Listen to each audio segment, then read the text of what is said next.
If we align the guest schedule for Q3 now, we avoid the holiday rush. Right, and that gives us enough buffer time for the edits. Perfect. Let's lock that in. Today, we're plunging straight into the world of truck dispatching.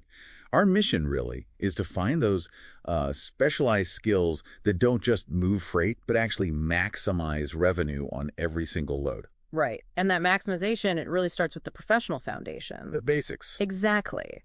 You have to fluently decode the industry lingo, things like head haul versus deadhead.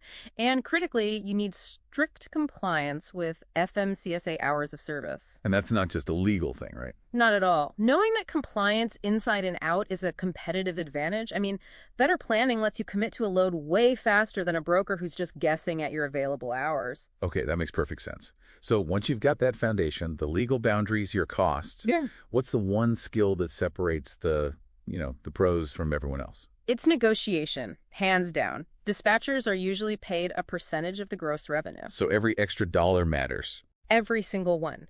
It increases the commission for both the carrier and for the dispatcher. And the essential first step is determining your carrier's walkaway number. It's pure math. The break-even point.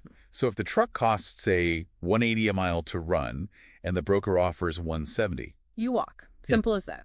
Now, there are nuances, of course. Like deadheading, running empty to get to a better market. That's the tactical side of it, but as a general rule, you never accept a loss. So once you know your absolute floor, you need a technique to get significantly above it.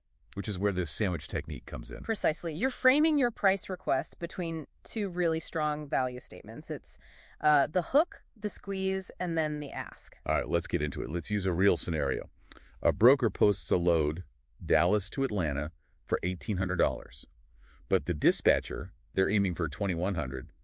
How do they pull that off? They execute the technique right away. The hook is all about establishing high value from the get-go. So you don't just say, we have a good driver. No, you're specific. You say the driver is 10 miles from the shipper. He's using a 2023 reefer unit. He has a perfectly clean inspection record. So the hook presents this, non-negotiable quality. Then comes the squeeze. Is that where you use external facts to justify the price? Exactly. You mention things you can't control. For instance, you might say, fuel prices spiked in Texas this morning. Yeah. Or that reefer capacity is known to be extremely tight coming out of Dallas right now.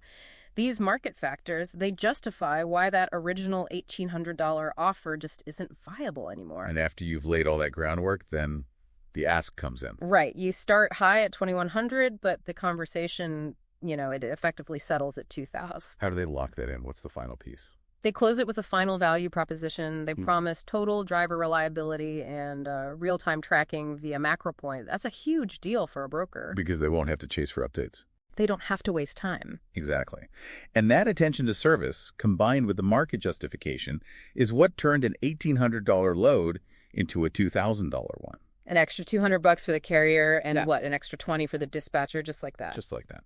So what does this all mean for you? I think the takeaway here isn't just the script itself, but recognizing that the only sustainable strategy is, it's data-driven justification. It is. You use specific, observable things, equipment quality, fuel spikes, to build a non-emotional case for why you deserve more money. And that relies entirely on leveraging market volatility, which brings us to a final thought.